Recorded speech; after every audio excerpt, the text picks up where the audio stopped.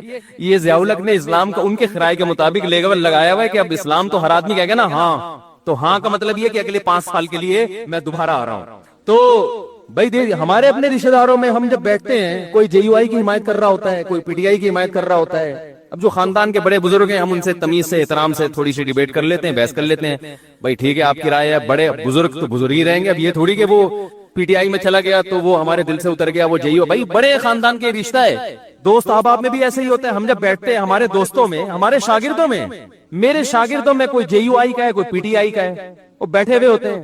اب وہ کیا آپ ہمارے دل سے اتر گئے؟ میں کہوں گا دل سے اتر گئے تو میں تو سبق نہیں پڑھاؤں گا.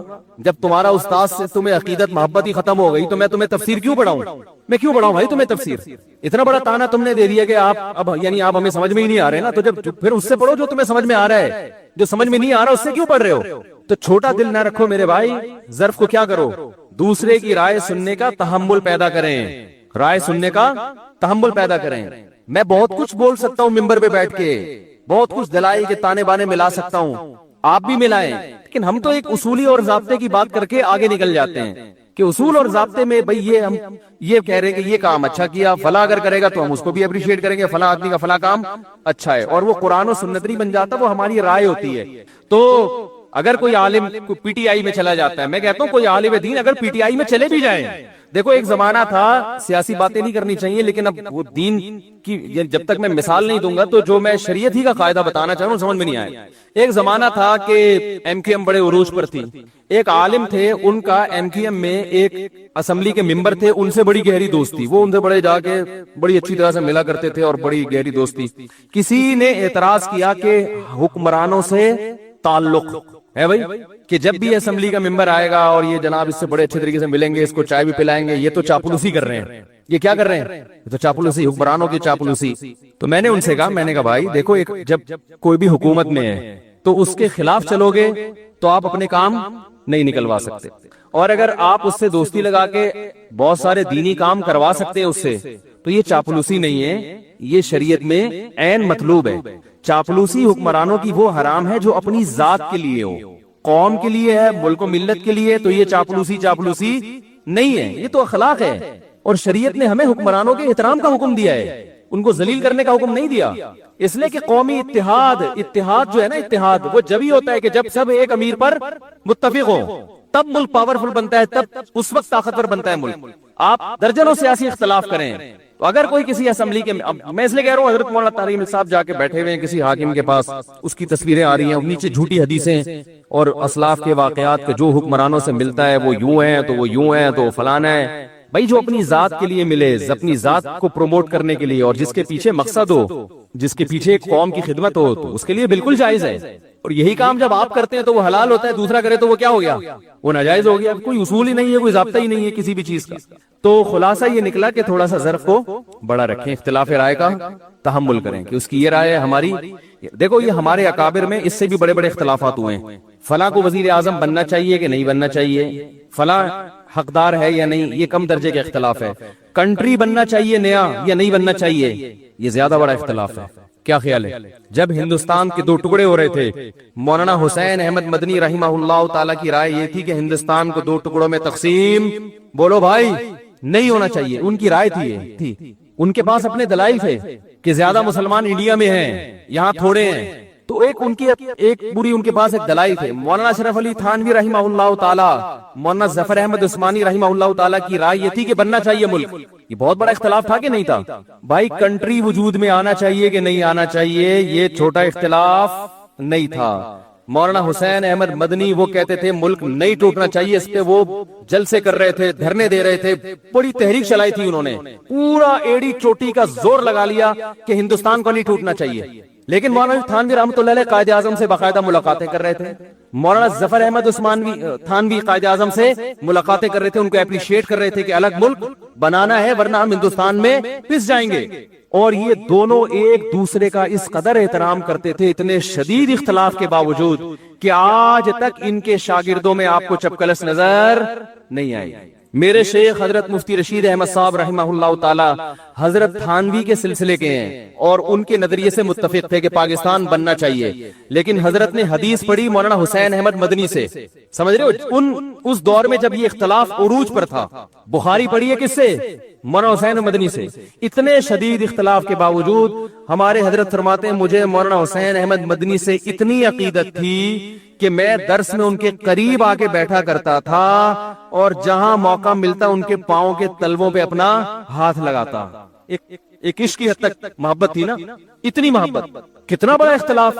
اس لیے کہ انہوں نے اس اختلاف کو آپس کی نفرتوں کا ذریعہ نہیں بنایا، آپس کی نفرتوں کا ذریعہ نہیں بنایا. مولانا تھانوی رحمہ اللہ تعالیٰ کو کسی نے فرمایا کہ ابوالکلام آزاد جو ہیں وہ پاکستان بننے کے قائل نہیں ہے، وہ آپ سے بحث کرنا چاہتے ہیں. ٹھیک ہے نا، وہ آپ سے بحث کرنا چاہتے ہیں. تو کس نے بتایا؟ حضرت ابوالکلام آنا چاہتا ہے. حضرت نے مزاح میں فرمایا آنے دو، یہاں جد الکلام بیٹھا ہوا ہے. یعنی اب کہتے ہیں باپ کو اور جد کہتے ہیں دادا کو. وہ اگر کلام کا باپ ہے تو ہم کلام کے دادا ہیں. ان کی آپس میں بحث بھی ہوئی اور مباحثے بھی ہوئے، بڑی محبت سے، بڑے سلیقے سے. اس کے باوجود اپنی رائے پر قائم. شیخ الحدیث مولانا زکریا رحمہ اللہ تعالیٰ کو کسی نے بتایا کہ آپ تو سرے سے سیاست میں حصہ ہی نہیں لیتے، ملکی حالات کہاں جا. تیسرا گروپ ایک یہ تھا جو دونوں طرف کہیں بھی نہیں تھا، وہ کہتا تھا ہم سیاست میں. بھائی مولانا تھانوی رحمہ اللہ کی، مولانا اشرف علی تھانوی کی رائے یہ تھی کہ پاکستان بننا چاہیے اور سیاست میں وہ پڑے. انہوں نے اپنے شاگردوں کو بھیجا، قائد اعظم سے ملاقاتیں ہوئی. قائد اعظم کو دین کے قریب لانے میں بہت بڑا کردار ہے. یہاں تک کہ قائد اعظم پینٹ شرٹ پہنا کرتے تھے. مولانا اشرف علی تھانوی رحمہ اللہ کی محنت سے انہوں نے وہ شیروانی پر آ گئے. انہوں نے کہا یہ لباس جو ہے نا ہمارے ملک میں ماڈرن لوگوں کا سمجھا جاتا ہے، لوگ اس سے آپ کو اسلامی لیڈر نہیں سمجھیں گے، تو آپ اپنا لباس چینج کریں. قائد اعظم اس میں بھی ایگری ہو گئے. اور حکیم الامہ مولانا اشرف علی تھانوی قائد اعظم کی بہت، وہ کہتے تھے اس کے گیٹ اپ پہ نہ جاؤ. وہ کہتے تھے قائد اعظم ان کے گیٹ اپ پہ نہ جاؤ، یہ آدمی اندر سے مسلمان ہے اور ملک لینے کے لیے جو پیچیدگیاں ہیں اور اس کے جو سائیڈ افیکٹ ہیں ان کو یہ ہم سے زیادہ سمجھتے ہیں. انہوں نے لا پڑھا ہوا ہے. سمجھ میں آ رہی ہے بات کہ نہیں آ رہی؟ وہ یہ زیادہ اچھا سمجھتے ہیں. اب اس میں کون صحیح تھا کون غلط تھا یہ بحث کرنے کا کوئی فائدہ نہیں ہے، اس لیے کہ جب پاکستان بن گیا تو مولانا حسین احمد مدنی نے سب سے پہلے پاکستان کی حمایت کی ہے. لوگوں نے کہا آپ تو مخالفت کر رہے تھے، تو انہوں نے کہا مسجد بننے سے پہلے اختلاف ہو سکتا ہے کہ مسجد بنے یا نہ بنے، بن گئی تو اس کا احترام لازم ہے. کیسی زبردست سوچ تھی. اڑے نہیں رہیں گے نہیں بس نہیں غلط ہوا اب میں اس کی واٹ لگاؤں گا. انہوں نے کہا بھائی یہ تو اس وقت اختلاف تھا، اب جب بن ہی گیا ہے تو اب مسلمانوں کا ایک ملک بن گیا، اب اس کو طاقتور ہونا چاہیے، اس میں قانون سازی ہونی چاہیے اور اس کو اب سپورٹ کرنا چاہیے. تو بڑا ایک دلچسپ واقعہ میرے ذہن میں آیا تھا. میں عرض کر رہا تھا کہ قائد اعظم کو فل سپورٹ مل رہی تھی کہاں سے؟ مولانا شریف تھانوی رحمہ اللہ تعالیٰ کی طرف سے.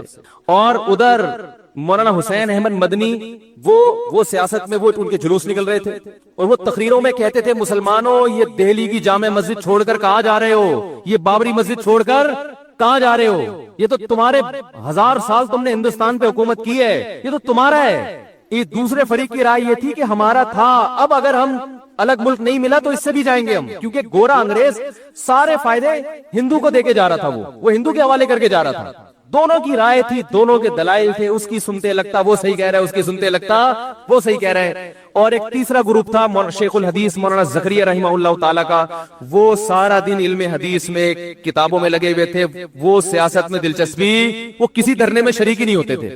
اب یہ چاہتے نا 3 دھڑے بڑے آرام سے بن سکتے تھے علماء کے.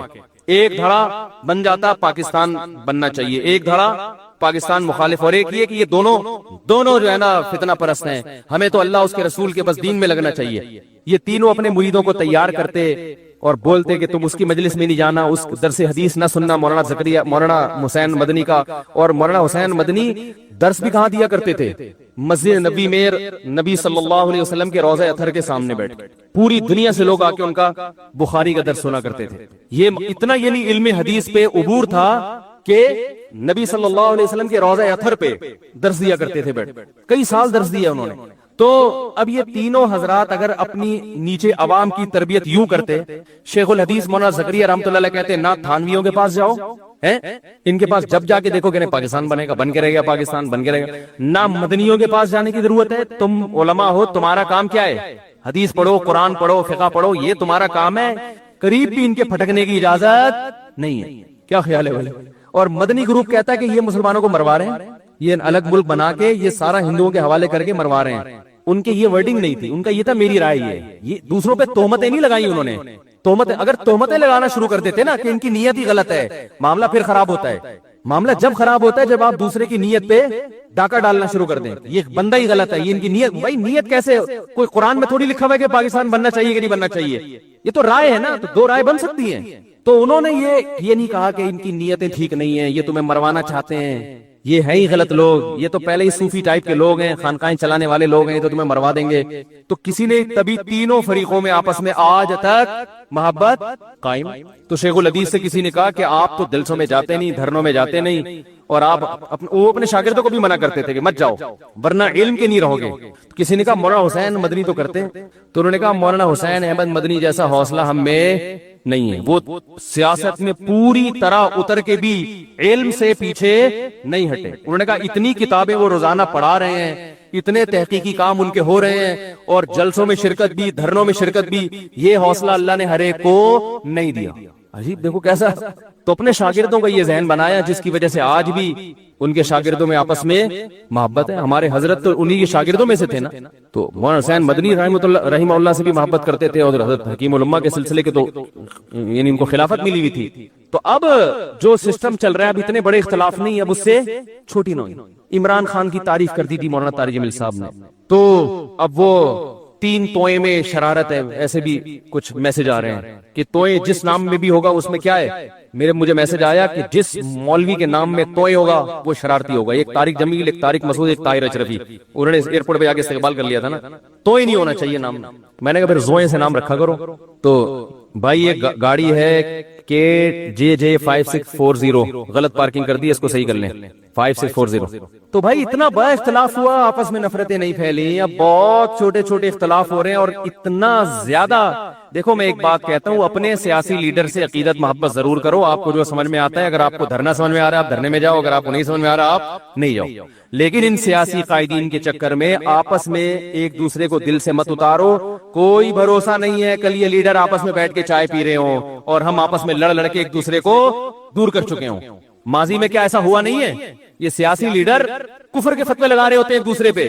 میں نے خود جلسوں میں تقریریں سنی ہے، وہ کافر، وہ یہودی، وہ فلانا، تھوڑے دن میں اسی کے ساتھ گلے مل رہے ہیں، پھول پہنائے جا رہے ہیں، ہاتھ ملائے جا رہے ہیں، اس کو مکمل سپورٹ کر رہے ہیں. یہ تو ہوتا ہے، ہر لیڈر کے ساتھ ہوتا ہے، ہر لیڈر. اور ہو رہا ہے، اب تو ماضی سے دیکھتے آ رہے ہیں. تو میں طلبہ سے کہتا ہوں JUI اور PTI کے چکر میں آپس میں نفرتیں پیدا مت کرو. تم کلاس فیلو، یہ دور زندگی میں دوبارہ کبھی نہیں آئے گا.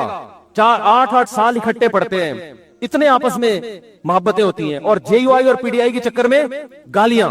میں ان سے کہتا ہوں کل کہیں ایسا نہ ہو مستقبل میں کہ دونوں لیڈر بیٹھے ہوئے وسیع قوم کے وسیع تر مفاد میں چائے پی رہے ہوں. پھر جب آپ بولو گے یار آپ نے ہمیں تو بروا دیا، اس کو بول دیا تھا یہودی کا بچہ ہے وہ، اور آپ نے ان کو بول دیا تھا وہ چور ہے، وہ ڈیزل چوری کرتا ہے، وہ یہ کرتا ہے، وہ کرتا ہے. اب آپ اتحاد کر رہے ہیں تو کہیں گے قوم کے وسیع تر مفاد میں، قوم کے وسیع تر مفاد میں ہمیں یہ بالآخر ہمارا تو بیڑا غرق کر دیا نا.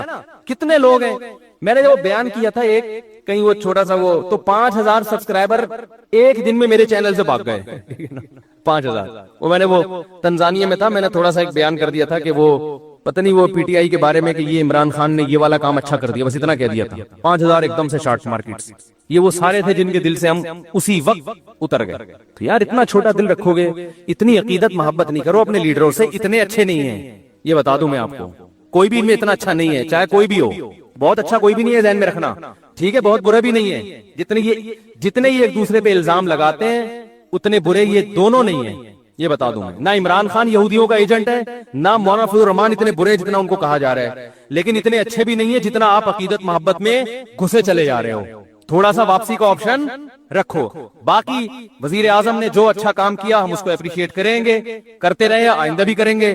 کل آپ وزیر اعظم بن گئے، آپ اگر کوئی خاندانی کام، ہم تو نواز شریف کو اپریشیٹ کیا تھا جب اس کے دور میں ایٹمی دھماکہ ہوا تھا، بھائی کام اچھا ہو گیا تھا، خاندانی ملک ایٹمی پاور بن گیا، اور کیا چاہیے بھائی آپ کو، زبردست کام ہو گیا تھا۔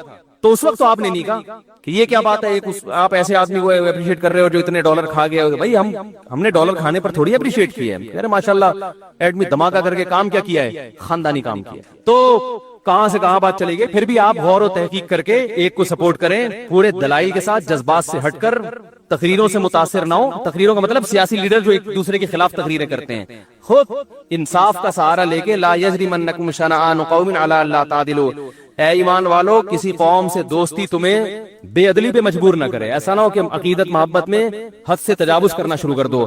نبی صلی اللہ علیہ وسلم نے بعض کیسز میں یہودی کے حق میں فیصلہ کیا ہے، یہودی کے حق میں کہ اس میں یہودی ٹھیک ہے نا، اور بعض کیسز میں آپ نے یہودی کے خلاف بھی فیصلہ کیا ہے۔ تو بار ممکن ہے کوئی یہودی ایجنٹ تو دور کی بات، یہودی ہو کے بھی برحق ہو، اور یہ بھی ممکن ہے کہ کوئی یہودی ہو کے یا یہودیوں کا ایجنٹ ہو کے حق سے ہٹتا چلا جا رہا ہو۔ تو جو صحیح بات ہے اس کو صحیح کہنا چاہیے، اور دلوں کے حالات اللہ جانتا ہے۔ کسی کے دل میں گھس گھس کے فیصلہ کرنا، یہ یوں کر رہا ہے تو یہ اس کی وجہ یہ ہے، تو یہ ہم ظاہر کو اس کے مکلف ہیں۔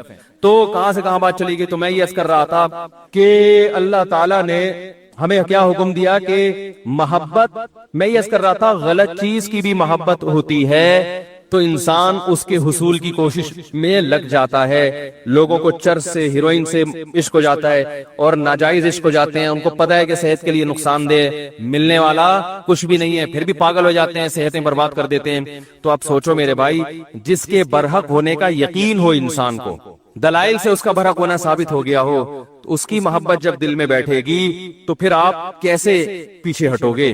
اس لیے علماء کہتے ہیں جو صوفیہ کرام ہے نا، جن کو آج کل بڑا لتاڑا جاتا ہے یہ صوفیہ ایسے ہوتے ہیں، انہوں نے صوفیہ کرام دیکھے ہی نہیں ہوتے، یہ کبھی کسی صوفی کے ساتھ رہے نہیں ہیں، انہوں نے وہ کچھ مزاروں پہ بیٹھے ہوئے جاہل صوفی دیکھے ہوتے ہیں، اور اس کی بیس پر یہ صبح و شام کلپ بنا بنا کے صوفیہ کرام کے خلاف فتوے جھاڑتے رہتے ہیں۔ میرے شیخ و مرشد بھی صوفی تھے، میں ان سے بیعت تھا، بزرگ تھے، وہ خلیفہ تھے مولانا عبد الغنی پھول پھوری رحمۃ اللہ علیہ کے، اور وہ خلیفہ تھے مولانا شلوی تھانوی رحمۃ اللہ علیہ کے۔ ہم نے ان بزرگوں کو اپنی آنکھوں سے دیکھا ہے، تو جو ہر وقت بزرگ کے خلاف بولتے رہتے ہیں نا، ان سے میں کہتا ہوں کبھی کسی بزرگ کی صحبت میں چند دن بیٹھ کے گزارو، تمہیں پتہ چلے گا بزرگ کیا ہوتے ہیں۔ سمجھ میں آ رہی ہے بات؟ بزرگ لیس زندگی انسان کو برباد کر دیتی ہے۔ اور یہ بھی جو میں بار بار کہتا ہوں کہ بابے جو کہتے ہیں میرا کوئی بابا ہی نہیں ہے، تو دیکھو رسول اللہ صلی اللہ علیہ وسلم نے ارشاد فرمایا لا تجتمع امتی علی ضلالہ، میری امت گمراہی پہ کبھی بھی جمع نہیں ہوگی۔ اس حدیث کا صاف مطلب ہے کہ میری امت کسی بھی زمانے میں بزرگ لیس نہیں ہو سکتی، یہی مطلب ہوا نا؟ کیا خیال ہے بھائی؟ ہر زمانے میں بزرگ رہیں گے۔ ایک بات تو یہ دلیل اچھی طرح ذہن میں رہے۔ دوسری دلیل کہ صحابہ نے صرف قرآن خود سے نہیں پڑھا، یعلمہم الکتاب، ان کو قرآن اور حکمت کس نے سکھائی؟ بولو بھائی، نبی نے۔ تو صحابہ کا لنک کس سے براہ راست قائم ہوا؟ نبی سے۔ تو کیا صحابہ کے بعد کوئی بخاری مسلم خود یا قرآن خود پڑھ کے پورا اسلام سمجھ سکتا ہے، پوری ہدایت پہ آ سکتا ہے؟ قرآن میں یہ نہیں ہے کہ اللہ نے، نبی نے صحابہ کو حدیث بتائی ہے، یعلم سکھائی ہے۔ سیکھنا تربیت کو کہتے ہیں، ٹریننگ۔ صحابہ نے حدیثوں کا علم بھی حاصل کیا اور ساتھ ساتھ پیغمبر سے سیکھا بھی ہے۔ آج اگر کوئی کہتا ہے میں براہ راست پیغمبر سے سیکھتا ہوں، تو سوال پیدا ہوتا ہے وَيُعَلِّمُهُمُ الْكِتَابَ وَالْحِكْمَةَ، کہ نبی ان کو کتاب اور حکمت باقاعدہ سکھائیں گے۔ تو نبی کا کنیکشن صحابہ سے براہ راست ہوا ہے، تب صحابہ ہدایت پہ چلے ہیں۔ اور تابعین کا پھر کس سے ہوا؟ بولو نا بھائی، صحابہ سے۔ جب تابعین کا صحابہ سے ہوا، وہ بھی اس لیے کہ جب صحابہ براہ راست نہیں سیکھ سکتے تھے، ان کے لیے رجال چاہیے نا، رجل چاہیے، نبی۔ تو تابعین کو بھی رجال چاہیے کہ نہیں چاہیے؟ وہ رجال کون ہے؟ اب نبی تو نہیں رہے، نبی سے سیکھے ہوئے لوگ موجود ہیں، جن سے اب کون سیکھے گا؟ تابعین سیکھیں گے، اور انہیں سیکھا۔ تبھی تابعین کی جب بھی ہم سیرت پڑھتے ہیں، فلاں کی اتنے سال صحبت اٹھائی، فلاں کے پاس اتنے سال رہے، ورنہ وہ بھی حدیثوں کی کتاب جمع کر کے پڑھنا شروع کر دیتے۔ کسی کی صحبت میں رہنے کی ان کو کیا ضرورت تھی؟ پھر تابعین کے بعد تبع تابعین۔ یہ اہل حق کا جو سلسلہ ہے، روحانی باپ دادا ان کو کہا جاتا ہے. یہ سلسلہ قیامت تک چلتا رہے گا. اس سلسلے میں گمراہ لوگ بھی پیدا ہوں گے, لیکن اگر اہل حق پیدا ہوں گے تو وہ بھی اسی میں پیدا ہوں گے, اس کے علاوہ نہیں ہو سکتے. نہیں یاری میرا خیال ہے بات سمجھ. اس سلسلے سے جو ہٹے گا نا وہ کبھی بھی ہدایت پہ نہیں ہو سکتا, چاہے وہ بخاری مسلم کے صبح شام حوالے دے دے کے آپ کو الو بناتا رہے بیٹھ کے. اس کا مطلب وہ غلط تشریح کر رہے ہیں حدیثوں کی, وہ ہدایت پر نہیں ہے. اب میں ان گمراہ لوگوں سے مطالبہ کرتا ہوں کہ اپنے روحانی باپ دادا کا سلسلہ پیش کرو. وہ کہتے ہیں امام بخاری, وہ کہتے ہیں امام ترمذی, 8 سے 1100-1200 سال پہلے چلے جاتے ہیں. اس کا مطلب یہ ہے کہ 1500 تقریباً 1200 سال سے امت بزرگ لیس چلی آ رہی ہے نا, جبکہ یہ صحیح حدیث کے بولو بھائی خلاف ہے. یہ تو حدیث میں تو بزرگ لیس امت ہوگی نہیں. سلسلہ میں آپ کو 10 دفعہ اپنا سلسلہ بتا سکتا ہوں الحمدللہ کہ میں نے کن علماء سے علم حاصل کیا, حدیث کس سے پڑھی, حدیث کا سلسلہ محمد صلی اللہ علیہ وسلم تک پہنچاؤں گا, تفسیر کا سلسلہ محمد صلی اللہ علیہ وسلم تک پہنچاؤں گا.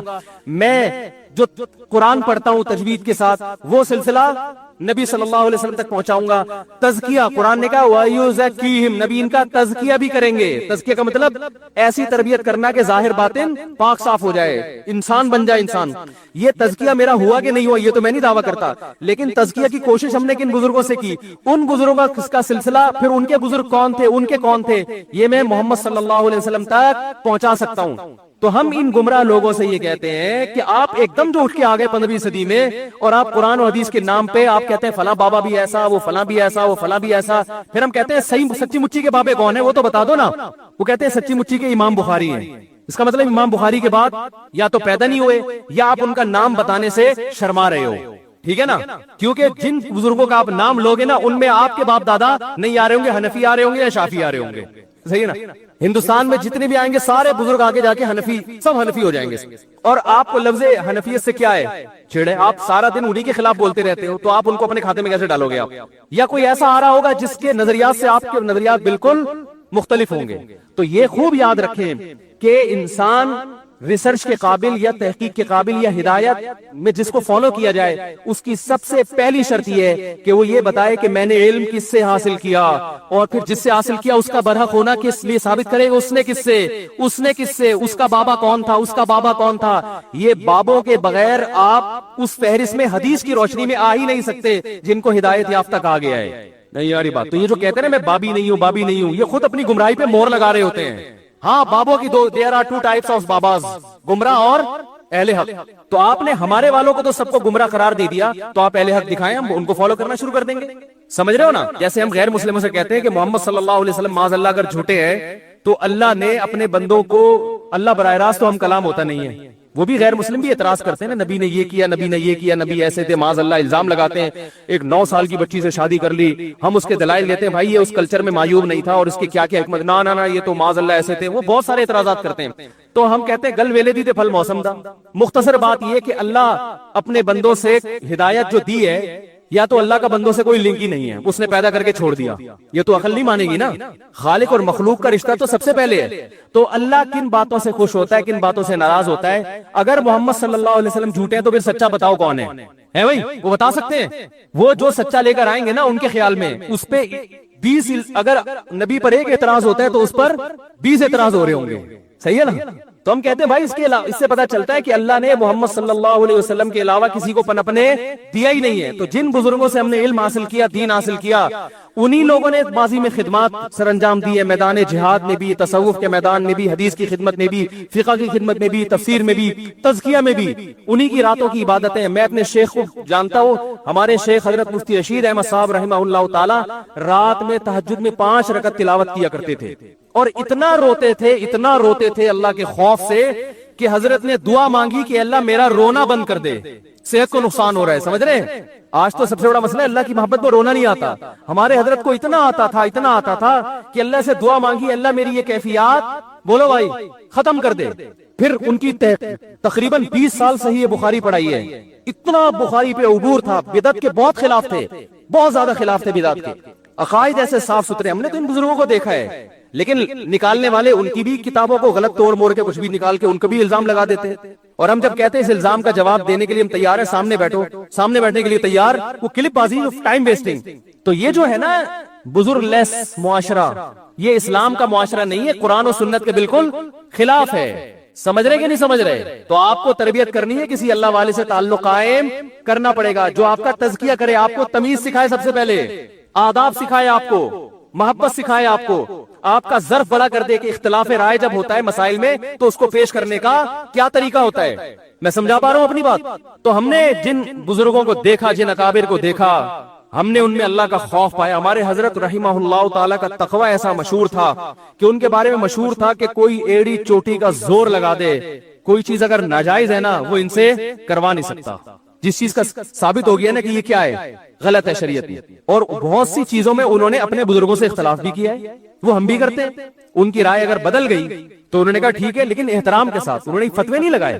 مفتی رشید احمد صاحب فرض نماز کے بعد اجتماعی دعا کو نہیں مانتے تھے، اس کا کوئی ثبوت نہیں ہے۔ ان کے استاذ مانتے تھے، لیکن دونوں میں محبت، احترام۔ حضرت نے پورا رسالہ لکھ دیا کہ فرض نماز کے بعد اجتماعی دعا ثابت نہیں ہے، لیکن حضرت نے کلپ بنا کے عوام میں آگ، بولو بھائی، نہیں لگائی۔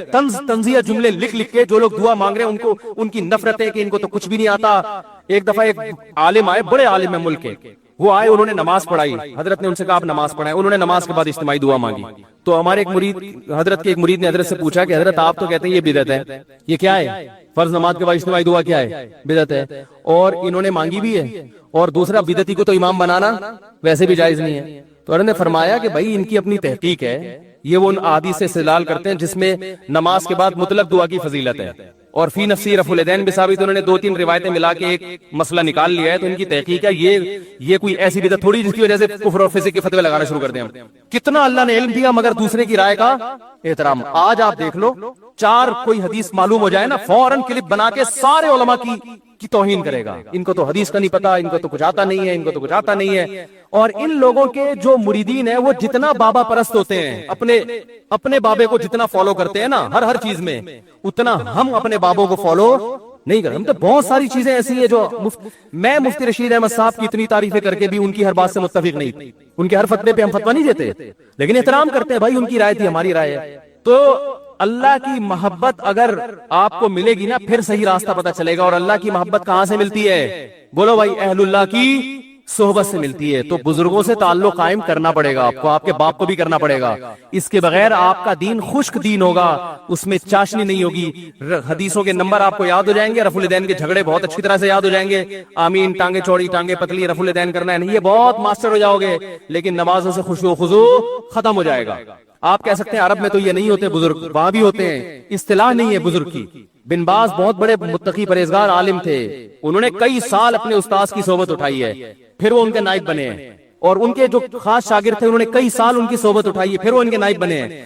اصطلاحات میں تھوڑی پڑھنا چاہیے، بزرگ کو بزرگ کہہ دو، متقی کہہ دو، بابا کہہ دو، نیک کہہ دو، پیر و مرشد کہہ دو، کچھ بھی کہہ دو، ناموں میں نہیں رکھا، اصل تو حقیقت دیکھی جاتی ہے۔ تو جو بھی اللہ کی محبت پیدا کرنا چاہتا ہے اسے اللہ والوں سے تعلق قائم کرنا پڑے گا۔ رب کا وجود ایک حقیقت ہے، اور خدا کی قسم اسلام کا مجھ پہ اور آپ پہ یہ احسان ہے کہ اگر جو اسلام کو فالو نہیں کرتے وہ خداؤں کو مانتے ہیں مگر جھوٹے خداؤں کو مانتے ہیں۔ وہ ایسا خدا کہ عقل نہیں مانتی کہ وہ خدا ہو سکتے ہیں۔ اسلام واحد وہ مذہب ہے جو آپ کو سچی مچی کے خدا کا تعارف کرواتا ہے، وہ اوریجنل خدا کا بتاتا ہے آپ کو۔ بہت سے لوگ اسلام کے منکر ہیں، کون سے خدا کو مانتے ہیں؟ کوئی پتھروں کے سامنے جھک رہا ہے۔ یہاں کا جو اصل مذہب ہے وہ تو کروڑوں خداؤں کا ہے نا، جو جاپانیوں کا اصل، اس کا جو پروننسیشن اتنی مشکل ہے یہاں کی، وہ بھی ہم اوچا کیچا کچا، کون سا شہر تھا جہاں گئے تھے وہ یار یاد نہیں ہو رہا مجھے، کیا نام تھا اس کا، جہاں نہیں آچا کچا کر کے ٹومیٹو کیچپ کا آ رہا تھا، نہیں یار وہ بھائی یہاں جو جاپانی تھے نا، وہ آچا کچا کر کے بڑا مزے کا نام تھا اس کا۔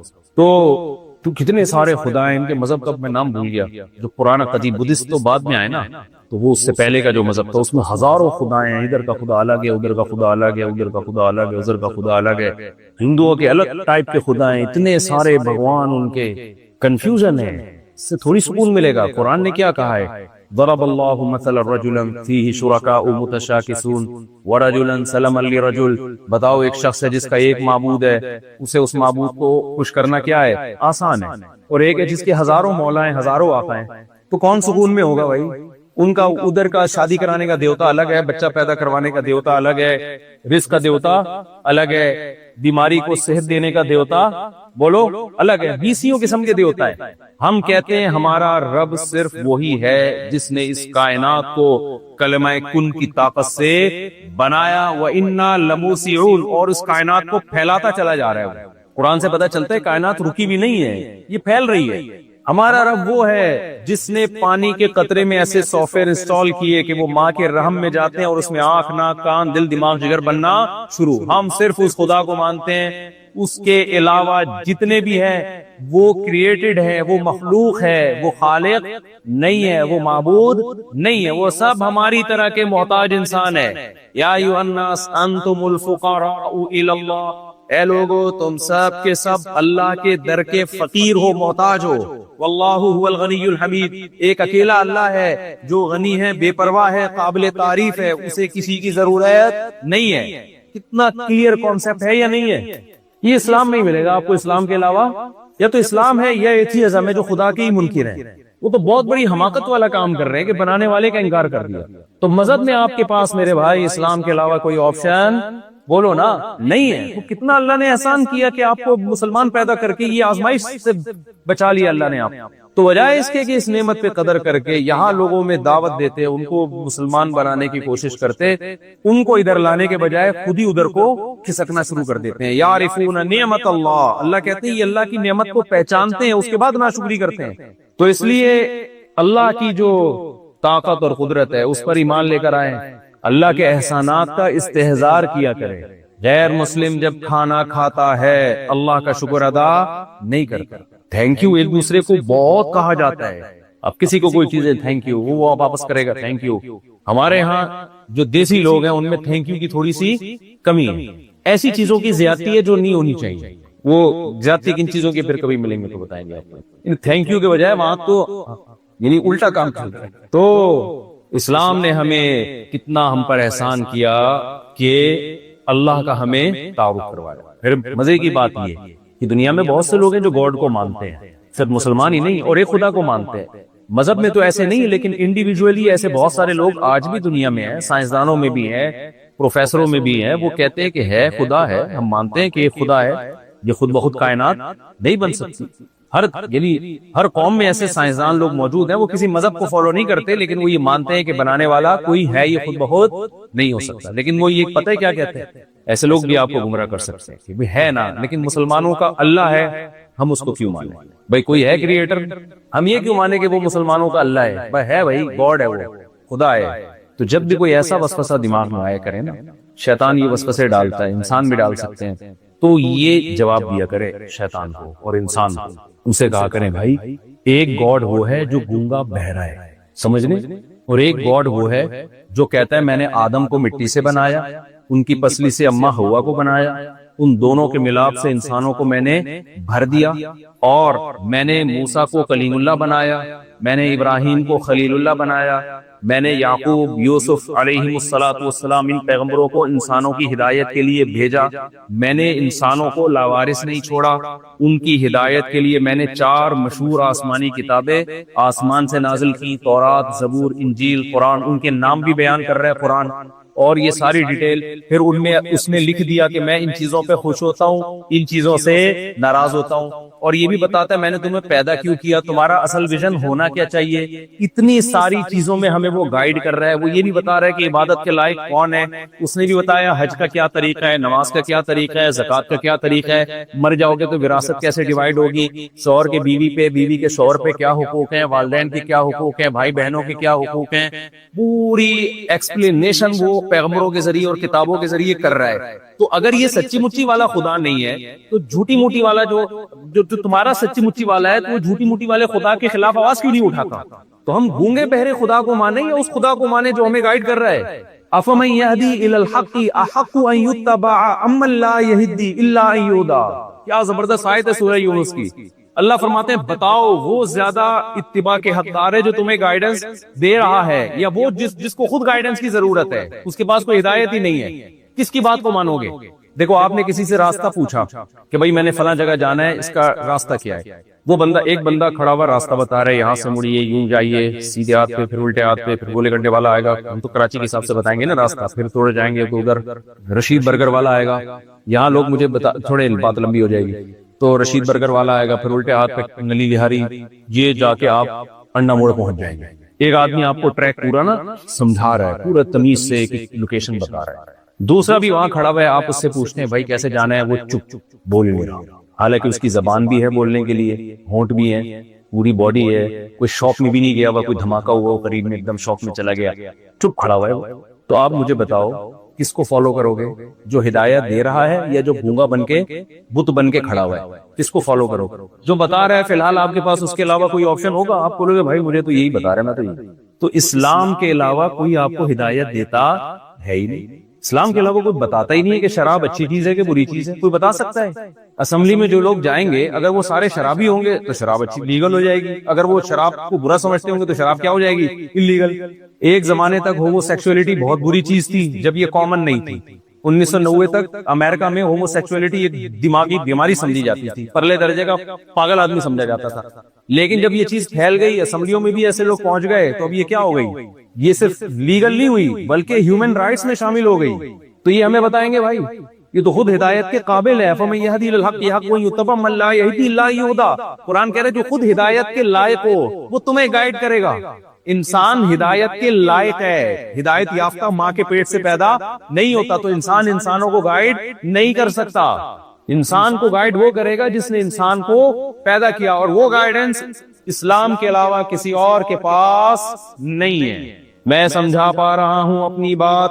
تو اب بھائی اسلام کو یا تو دل و جان سے لو یا ایک طرف ہو جاؤ، پورے کچھ اور بن جاؤ۔ یہ بیچ میں لٹکنا کیا ہے؟ یہ خطرناک ہے۔ ہمارا اسلام جو ہے نا ہمارے مطلب کا اسلام کہ کڑوا کڑوا تھو تھو میٹھا میٹھا ہپ ہپ۔ موت کے بعد ہم سب چاہتے ہیں مسلمانوں کے قبرستان میں دفن ہو، ہمیں اوون میں ڈال کے راکھ نہ بنایا جائے، چاہتے ہیں نہیں چاہتے؟ بھائی اگر آپ نے لبرل بننا ہے، سیکولر بننا ہے، تو موت کے بعد کوئلہ بنا دو، ٹکے بنا کے کھلا دو کسی کو، یا قبر میں ڈالو، تو اس سے کیا فرق پڑتا ہے؟ کیا خیال ہے بھائی؟ اس سے کیا فرق پڑتا ہے؟ جب مری گئے، جب آٹومیٹیکلی خود بخود پیدا ہوئے تھے تو مر گئے، تو کیڑوں نے جب کھانا ہے تو بہتر نہیں ٹکے بنا کے انسانوں کو کھلا دو یار؟ کیا خیال ہے؟ ارشاد بھائی غلط تو نہیں کہہ رہا؟ پھر اس میں کیا اتنا وہ کہ بھئی ایک دفعہ کسی نے ہم سے سوال پوچھا کہ جو ہے وہ چائنا میں نا جو ماں کی جو دودھ ہوتا ہے نا اس کو ڈبوں میں پیک کر کے وہ خشک کر کے باقاعدہ بچوں کی فیڈ کے طور پر کمپنیاں اس کو بیچتی ہیں، ڈبوں میں بک رہا ہوتا ہے۔ تو ہم سے سوال پوچھا کہ یہ جائز ہے ناجائز؟ ہم نے کہا یہ حرام ہے، ناجائز ہے۔ ایک صاحب نے کہا لو، ایک تو یہ مولوی لوگ بس ہر چیز میں ٹانگ رہا ہے حلال حرام حرام، یہ ترقی کر ہی نہیں سکتے، اس میں کیا جا رہا ہے اگر وہ خشک ڈبوں میں ماں کا دودھ بک رہا ہے؟ تو یہ مولوی لوگ ہر جگہ کیا کرتے ہیں؟ فتوے دھارنا شروع کر۔ بھائی ہم سے تو پوچھا ہے تو بتائیں گے نا۔ تو میں نے کہا کہ یہ ڈبوں کا ترقی سے کوئی تعلق ہے؟ بولو۔ اس سے کہ یہ جاپان میں جو سائنسدان پیدا ہوئے ہیں اس لیے ہوئے کہ ماں کا دودھ ڈبوں میں بکتا تھا، اس کا ترقی سے کیا تعلق ہے بھائی؟ اخلاقیات سے اس کا تعلق ہے۔ فقہاء نے لکھا ہے کہ انسانی جسم کے سے جو چیز بھی مکرم اور محترم چیز ہوتی ہے وہ بازاروں میں بکنے کے لائق نہیں ہے، انسانیت کی توہین نہیں ہے۔ وَلَقَدْ كَرَّمْنَا بَنِي آدم، ہم نے بنی آدم کو بہت زیادہ عزت دی ہے، پوری کائنات اللہ نے انسان کے لیے بنائی ہے، یہ اسپیئر پارٹس اس کے بکیں گے نہیں۔ تب یہ جو ڈونیشن کر کے بیچ رہے ہوتے ہیں نا گردے وردے، حرام ہے، ناجائز ہے یہ اسپیئر پارٹس کی دکان تھوڑی ہے کہ ادھر سے گردہ اٹھا کے وسیم کو 1 کروڑ میں بیچ دیا اور ادھر سے جناب اپنا پتا نکال کے سلیم کے پکڑا دیا۔ تھوڑے دنوں میں کیا ہوگا؟ وہ اسپیئر پارٹس کی دکان ہوگی، موت کے بعد پرزے رکھے ہوئے ہوں گے، وسیم بھائی کی آنکھیں، اور بھائی کوئی وسیم بھائی تو پیش کی معذرت یار، یہ کلیم بھائی کی جو ہے نا، اچھا بہت معذرت کے ساتھ، تو یہ گھٹنے ان کے، اچھا تو اب کیا کروں، وہ کریکٹر یہی ہوتے ہیں نا، جاپان میں کچھ اور نام ہوں گے تو مجھے بتائیں جی۔ تو یہ سب یہ اسپیئر پارٹس کی دکان تھوڑی ہے انسان کو، کیونکہ اگر آپ نے اس کو بالکل ہی صرف انسانیت کی خدمت ہی دیکھنی ہے کہ یہاں سے اٹھا کے اس کو بیچ دو، تو بھائی پھر دفنانے کی ٹینشن کی کیا ضرورت ہے؟ پھر تو کسی کے کام آ جائے تو اچھا نہیں ہے، تو مر جائے تو بھائی اس کو گوشت کھلا دو، اب تو مر گیا ویسے بھی کیا کرنا ہے، تازہ تازہ ہے ابھی، تازہ تازہ مرا ہے ڈبوں میں پیک کر کے، کل آج ماں کا دودھ ڈبوں میں پیک کر کے بک رہا ہے، کل گوشت بھی بک سکتا ہے۔ اور دوسری بات یہ کہ اسلام میں جس ماں کا دودھ آپ نے پیا ہو اس کا بہت بڑا حق ہے، جس ماں نے، عورت نے، دیکھو غیر مسلموں کے ہاں ریلیشن نام کی کوئی چیز نہیں ہے، اسلام تو ریلیشن ہی کی بیس پہ قائم ہے، اللہ سے ریلیشن، آپس میں ریلیشن. تبھی تو قرآن جہاں اپنا حق بیان کرتا ہے وہیں فوراً ماں باپ کا تذکرہ کر دیتا ہے، کیونکہ اللہ کے بعد سب سے زیادہ احسانات کس کے ہیں؟ والدین کے. تو ریلیشن ہی کی بیس پہ تو اس مذہب وجود میں آیا ہے. اس مذہب کی بیس ہی ریلیشن پر ہے کہ اپنا ریلیشن اپنے بنانے والے سے بھی صحیح کرو اور جنہوں نے تمہیں پیدا کیا ان سے بھی صحیح کرو. اسلام میں بتاؤ نا مجھے کہ اللہ کے بعد سب سے بڑا حق کس کا ہے؟ والدین کا ہے یا نہیں ہے؟ وَوَصَّيْنَا الْإِنسَانَ بِوَالِدَيْهِ، ہم نے وصیت کر دی ہے. لا تَقُلْ لَهُمَا اُفٍّ، اولڈ ہاؤس میں جمع کرانا تو بہت دور کی بات. بڑھاپے میں ان کو گھر میں رکھ کے ان کے سامنے چیخو پکار پہ اس کہنے کی بھی اجازت نہیں ہے، برداشت کرنا ہے بس. بہت بڑا حق ہے، اس سے زیادہ حق یعنی قرآن نے اتنے اہتمام سے بیان کیا، نبی نے بھی اور قرآن نے بھی.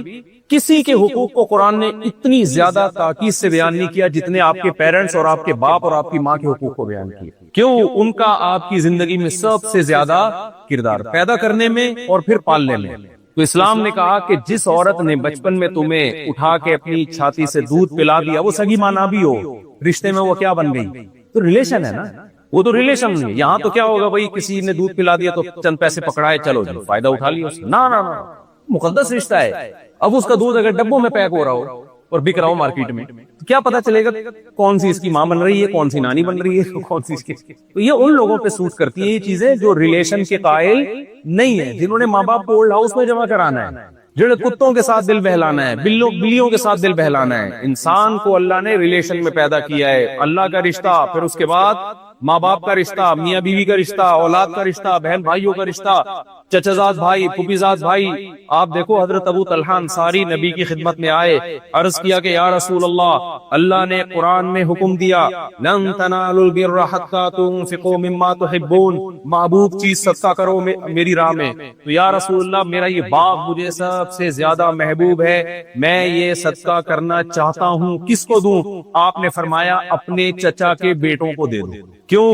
وہ غریب تھے. تو غریب میں سب سے زیادہ ترجیح کس کو دی جا رہی ہے؟ خونی رشتوں کو، بلڈ ریلیشن کو. ہو سکتا ہے بھائی زیادہ غریب نہ ہو، چچا زاد، تو حالانکہ مدینہ میں تو غریب کم تھوڑی تھے، لیکن ترجیح کس کو دی جا رہی ہے؟ چچا زاد، تاکہ ان سے ریلیشن کیا ہو جائے. بولے نا بھائی، جملہ مکمل کریں، ریلیشن مضبوط. اسلام انڈیویجولی آپ کو لائف گزارنے کی اجازت نہیں دیتا کہ آپ بس ریاست کے غلام ہو، ریاست کو ٹائم پہ ٹیکس ادا کرو اور اس کے بعد موج مستی کرو، اولڈ ہاؤس میں مر جاؤ. نہ، یہ نہیں ہو سکتا. آپ کو ریلیشن کو کیا کرنا پڑے گا؟ دو چیزیں ہیں، ریلیشن بنانا بھی پڑے گا اور اس کو جوڑنا بھی پڑے گا. بنتا ہے شادی سے، نکاح سے. یہ لوگ ریلیشن کے قائل ہیں مگر بلڈ ریلیشن کے قائل نہیں ہیں. دیکھو ایک ریلیشن ہوتا ہے تاجر اور کسٹمر کے درمیان، یہ کیا بلڈ ریلیشن ہوتا ہے؟ اگر نہیں ہے تو پھر بول دیں نہیں، یہ بلڈ ریلیشن نہیں ہے، یہ وہ ریلیشن ہے جو مفاد کی بیس پہ ہوتا ہے. کسٹمر اور ایک ریلیشن ہوتا ہے گرل فرینڈ بوائے فرینڈ کے درمیان، یہ بھی مفاد. جیسے گدھا اور گدھی کے درمیان بھی ریلیشن تو ہوتا ہے نا، گھوڑا گھوڑی کے درمیان بھی، کتا اور اس کی جو فیمیل ہے اس کے درمیان بھی ہوتا ہے. تو ایسے ہی گرل فرینڈ بوائے فرینڈ کے درمیان بھی ہوتا ہے. گرل فرینڈ کو کوئی تھوڑا سا لکوا ہو گیا تو بوائے فرینڈ فوراً چھوڑ کے، کیونکہ ریلیشن کی بیس ہی ختم ہو گئی. اور پاکستان میں ایسا ہوتا ہے بوائے فرینڈ کی جیب ختم ہو گئی تو گرل فرینڈ چھوڑ کے چلی جاتی ہے. یہاں ایسا نہیں ہے کہ دونوں کی اپنی اپنی جیبیں ہیں، یہاں بھی ایسا ہی ہے. چلو ایسے ہی ووٹ یہ چل رہی ہے، ہر جگہ ایسا ہی ہے. میں نے سنا وہ گرل فرینڈ کا اپنا خرچہ ہوتا ہے، بوائے فرینڈ کا اپنا. اچھا ایسا ہی ہوتا ہے. چلو پھر ٹھیک ہے. تو خیر یہ بلڈ ریلیشن تھوڑی ہے، بلڈ ریلیشن ہوتا ہے میاں بیوی کا. کس کی وجہ سے؟ جب ان کی اولاد ہو جاتی ہے تو اولاد میں کس کا خون ہے؟ دونوں کا بلڈ ہے. یہ بچے کی ماں ہے تو یہ بچے کا بولو باپ ہے. پھر آپ کی جو بیوی ہے اس کی ماں آپ کی کون ہے؟ ساس. اور ایسا ریلیشن کہ آپ کبھی بھی اس سے شادی نہیں کر سکتے، ایک مقدس رشتہ بنا دیا. رشتے نکاح سے وجود میں آتے ہیں، دوستیوں سے وجود میں نہیں آتے. حرام رشتے وجود میں آتے ہیں دوستیوں سے.